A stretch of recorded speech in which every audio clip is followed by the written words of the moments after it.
তথ্য উপদেষ্টা মাহফুজের বাবার উপর হামলা, বিক্ষোভ মিছিল। গাজায় রক্তাক্ত ঈদ, ইসরায়েলি হামলায় নিহত 23 ফিলিস্তিনি। বিস্তারিত। লক্ষ্মীপুরের রামগঞ্জে তথ্য উপদেষ্টা মাহফুজ আলমের বাবা ও বিএনপি নেতা আজিজুর রহমান বাচ্চু মোল্লার উপর হামলার ঘটনা ঘটেছে।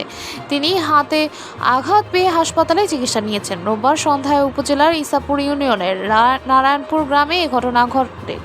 স্থানীয় সূত্রে জানা যায়, বিএনপি ছাত্রদলের কর্মীরা উপজেলা ছাত্রলীগের সহসভাপতি মেহেদি মঞ্জুর বাড়িতে হামলা চালালে বাচ্চু মোল্লা ঘটনাস্থলে গিয়ে তাদের শান্ত করতে চান।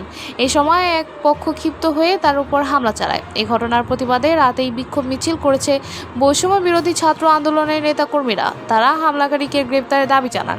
রামগঞ্জ থানার ওসি জানান, দুপক্ষের মধ্যে সংঘর্ষের সময় বাচ্চু মোল্লা আহত হন এবং তাকে হাসপাতালে নেওয়া হয়। তবে এখন পর্যন্ত থানার কোনো অভিযোগ দায়ের হয়নি।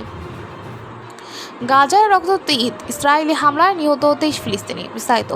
গাজায় এবার ঈদ আনন্দের বদলে বয়ে এনেছে ভয়াবহ দুঃখ আর শোক। ঈদ উল ফিতরের সকাল থেকে দখলদার ইসরায়েলের নির্বিচারে হামলায় নিহত হয়েছেন 23 জন নিরীহ ফিলিস্তিনি, যাদের মধ্যে রয়েছেন শিশুরাও।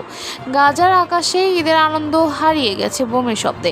নতুন পোশাক পরে যে শিশুরা ঈদ উদযাপনের স্বপ্ন দেখেছিল, তাদের কেউ কেউ আর বেঁচে নেই।